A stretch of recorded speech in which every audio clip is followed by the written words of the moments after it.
Apple may have rolled out its entire iPhone 17 lineup with all the usual fanfare, but the iPhone 17e still stands as the odd one out, the budget sibling that's constantly treated like an afterthought.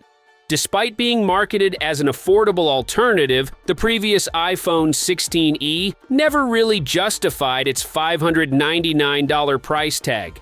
It carried the recycled body of the iPhone 14, ran on the A18 chip with one GPU core stripped away, and featured the same tired 6.1-inch 60Hz display with the old-fashioned notch. Yes, it had USB-C and a 48-megapixel main camera, but in a market where Android mid-rangers offer OLED displays and high refresh rates for half the price, those specs hardly made it competitive. Even Apple fans found it hard to defend, especially when the regular iPhone 16 offered significantly better features for just $100 more. The 16th's only real win was battery life, thanks to the C1 chip that improved efficiency and introduced Wi-Fi 6E. But that wasn't enough to mask how outdated it felt overall. Apple's so-called entry-level iPhone has been coasting on recycled parts and minor tweaks for years now, and the company seems content to sell it purely on the strength of its logo. The leaks about the upcoming iPhone 17e suggest that not much will change. The design? Identical. The display? Still locked at 60 Hz. Dynamic island? Nowhere in sight. Instead, Apple will likely repeat the same cycle. Swap in a new chip, slightly tweak the camera, and call it a day.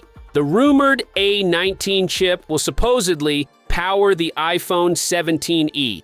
But if Apple follows its usual pattern, this version will again ship with one GPU core disabled, making it a watered-down version of what's inside the flagship models.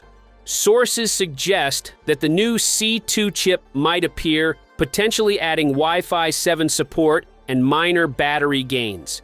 But realistically, these upgrades will be incremental at best. The front camera might finally get replaced with the newer 18-megapixel lens used in the iPhone 17 series, which, while overdue, is hardly groundbreaking. In short, it's another round of Apple making the smallest possible upgrades while maintaining the illusion of progress. If Apple wants the iPhone 17e to make sense, it needs to fix the pricing problem first.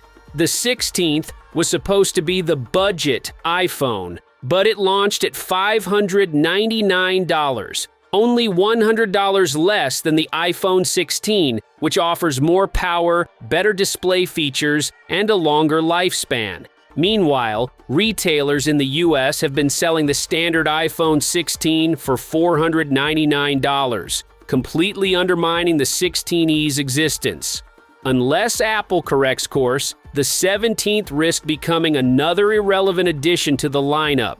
Analysts expect Apple to keep the same early 2026 release window, likely between February and March, but without a serious redesign or meaningful feature set, it's hard to imagine much excitement around it. If Apple truly wants to compete in the mid-range market, it needs to stop recycling old ideas and start offering real value. A modest performance boost and a slightly better camera won't cut it anymore. Not when $499 Android phones deliver OLED displays, AI-powered cameras, and fast charging out of the box. So, unless Apple finally lowers the 17e's price to $499 or less, the so-called affordable iPhone will remain what it's always been, a device that only makes sense for people who want an Apple logo, not a good deal.